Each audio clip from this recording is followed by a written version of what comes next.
Jake, you said you wanted the guys to have a go tonight.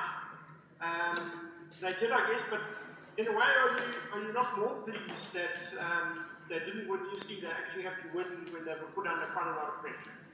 Yeah, Ken, I mean, obviously I'd like it to have been a bit easier. At 25-10, I thought we played really nicely tonight. I mean, considering we've just flown around the world, and as I said, short turnaround, changed a little bit from what we learned last week. I thought we kicked the ball away too easily last week. This week we kept the ball and built some phases, which I really wanted them to do.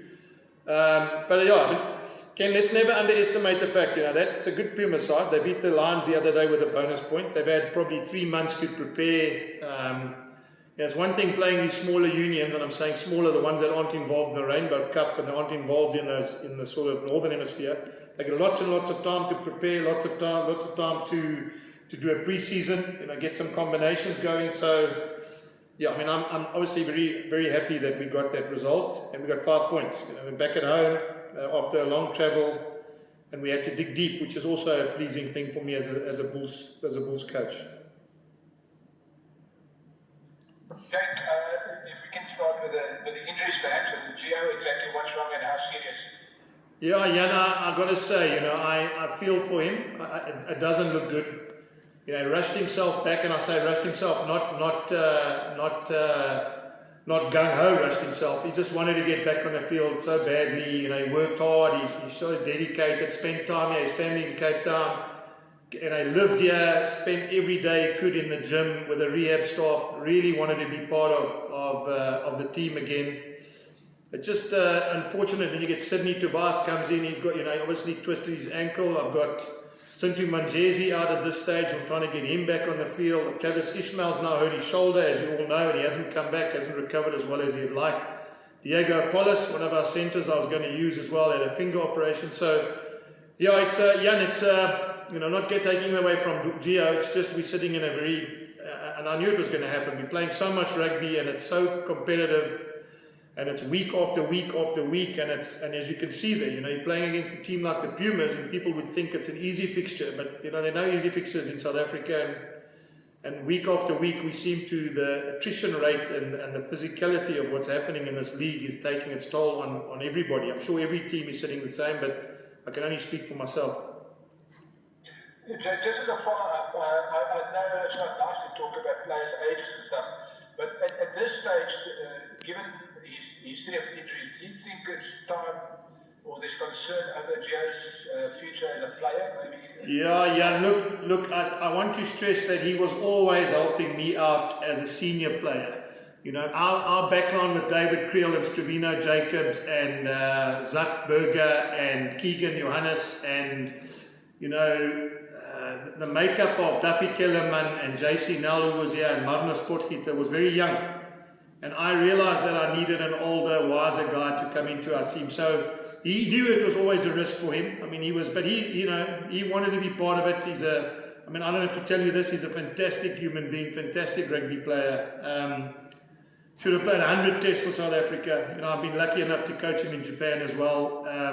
But it was always a risk, yeah. And if it's finished, it's probably not the ideal way for him to finish. But I will say that, I think that, I think that, he probably wouldn't have ended like that, but at least the team won, and I know in his heart he's probably just, glad that we obviously won the game, and we, he's won enough trophies in his life, and he's been successful at the Bulls in the short time he's been here. Just for clarity, what exactly is the injury?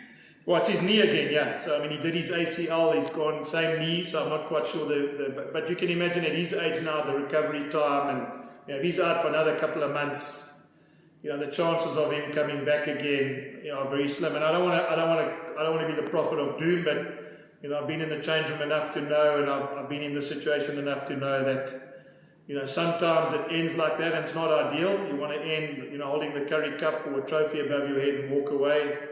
But sometimes you can't ever write your script the way you want it to be written. Jake, after the initial stages, Jake, were you a bit concerned because it took a while for the guys to get going, obviously, on what happened last week in the travel, but after about 20 minutes, they really did get into their rhythm and forwards started getting going in the backs as well? Yeah, Ashfaq, I mean, obviously it was always going to be tough against the Pumas. I know the Pumas sort of game plan, having watched and listened to Jimmy talk, often he lives in Pretoria.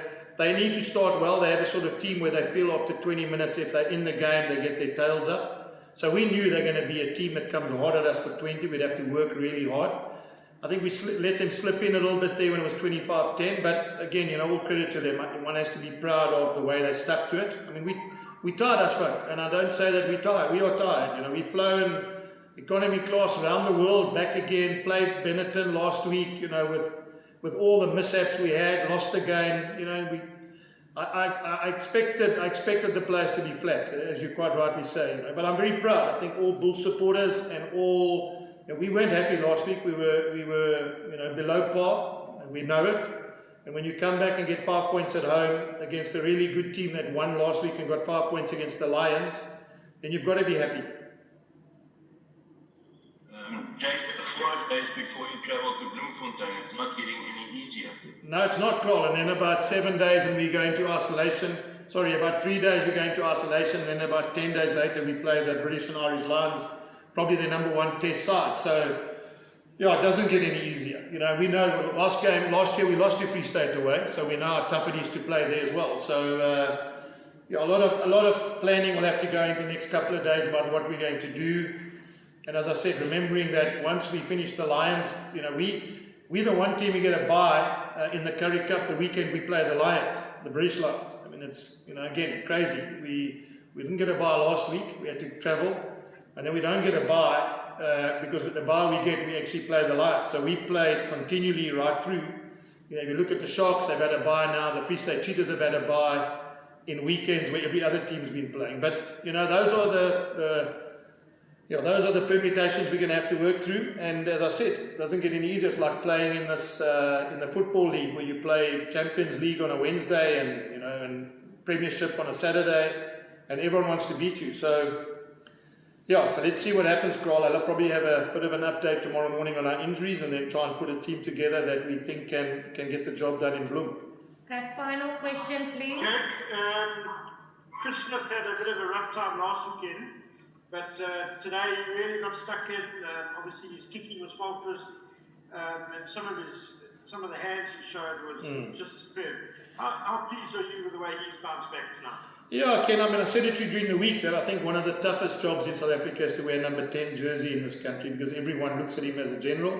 Whether it's Andra Pollard at Springbok level, or whether, it's Chris Smith or Damien Willemse who played 10, or Tim Sweel who plays 10, Kerwin Bosch. Everyone looks at the general to see how good he is.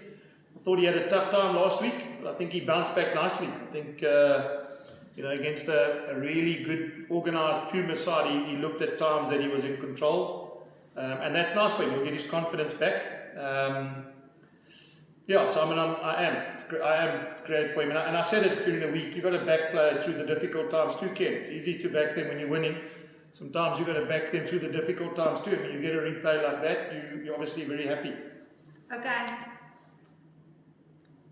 One more question. Anything else? Well, good, my side. All right, guys. Thank you. Thanks, Jack. Thanks, Clay. Thank you. Thanks.